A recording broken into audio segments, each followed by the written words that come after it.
A subway train roared past the platform without any intention of slowing down or stopping. The passengers inside the carriages turned deathly pale with fear. Someone desperately pressed the emergency brake switch, but the driver ignored it completely and kept accelerating the train. Despair filled the passengers' faces. More and more people realized they were trapped on this death train. What they didn't know was that this subway train, full of passengers, had suddenly vanished into thin air from the transportation network. This is the sequel to the latest 2026 release, Hijack 7 Hours. The show continues the tense pacing and suspenseful atmosphere of the previous season. The protagonist is still the calm and intelligent negotiation expert Sam. In the last incident, he was on a flight to London that was hijacked. Using his quick wits and strong professional skills, he negotiated with several hijackers and ultimately saved all the passengers on board. This time, Sam has come to Berlin, Germany. He was originally supposed to meet with senior officials from the Ministry of Justice, but for some unknown reason, he deliberately ditched his partner and went alone to the subway station. Standing in front of a vending machine, Sam bought a can of drink. He glanced up at the surveillance camera, then threw the unopened drink into the trash bin. At the same time, on Berlin Avenue, just one street away, a large number of police officers stormed into a criminal gang's hideout. However, the place was already empty, with traces of a hasty departure scattered everywhere. In the corner, the person in charge found a subway maintenance worker's ID badge. In another dark subway tunnel, staff were urgently repairing a section of track. After the work ended, one of them did not leave with the others but walked alone deeper into the tunnel.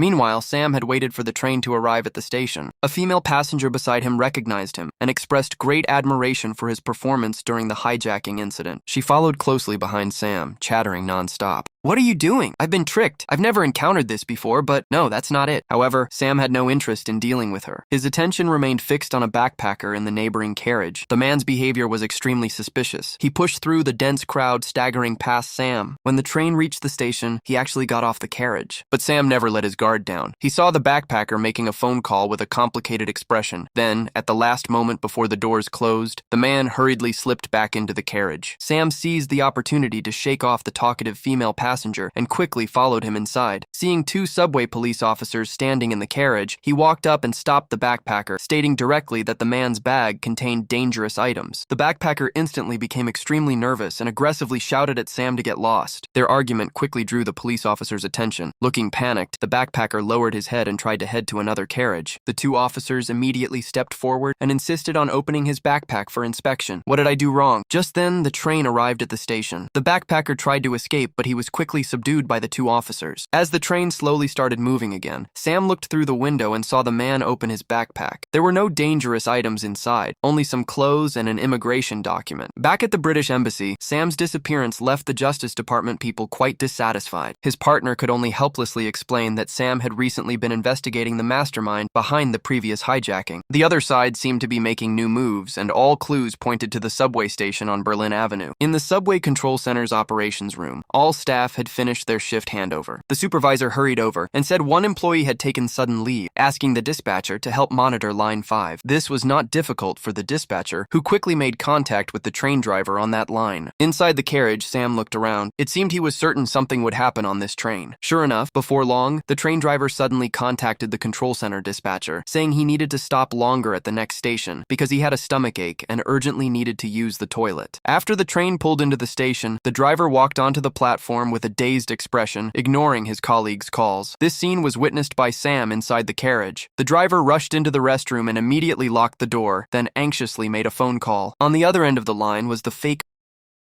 who had entered the tunnel. A train roared past in the tunnel, its loud noise perfectly masking the phone's ringtone. The driver called several times, but no one answered. The passengers in the carriages had grown impatient. This stop had already far exceeded normal dwell time. Sam sensed something was wrong. He found the station staff and said it was necessary to check on the driver in the toilet. After speaking, she glanced at the surveillance camera again, seemingly deliberately leaving a trace of her presence. The driver still couldn't reach the fake maintenance worker and grew increasingly agitated. A female colleague saw this and couldn't help asking, "Weren't you suspended long ago? Why are you suddenly back on duty?" However, the driver ignored her, returned silently to the driver's cabin, informed the control center, and quickly started the train. The female staff member on the platform felt more and more uneasy, so she proactively contacted the control center to report the driver's abnormal behavior. For safety reasons, the dispatcher ordered the driver to stop at the next station so someone else could take over. Upon hearing this, the driver instantly lost control of his emotions. He shook his head frantically and shouted, "It's over!" As the train approached the station, many passengers prepared to get off. However, when the train stopped, the the doors did not open. It turned out the driver had done this on purpose. As if he had made up his mind, he pushed the control lever and started the train again. The passengers in the carriages immediately panicked. Many thought it was just a train malfunction and that they could get off at the next stop. Only the dispatcher in the control center knew the driver was doing it intentionally. He kept calling the driver over the intercom, but the driver ignored him and made the train go faster and faster. Eventually, he even turned off the transponder. Before long, the train reached the next station, but it didn't slow down at all and sped straight past the platform. The passengers finally realized something was wrong and stood up to look out the windows. Sam quickly moved toward the front of the train. A student pulled the emergency brake, but the train showed no sign of slowing down. Everyone became even more frantic. The dispatcher was still calling the driver, unaware that the fake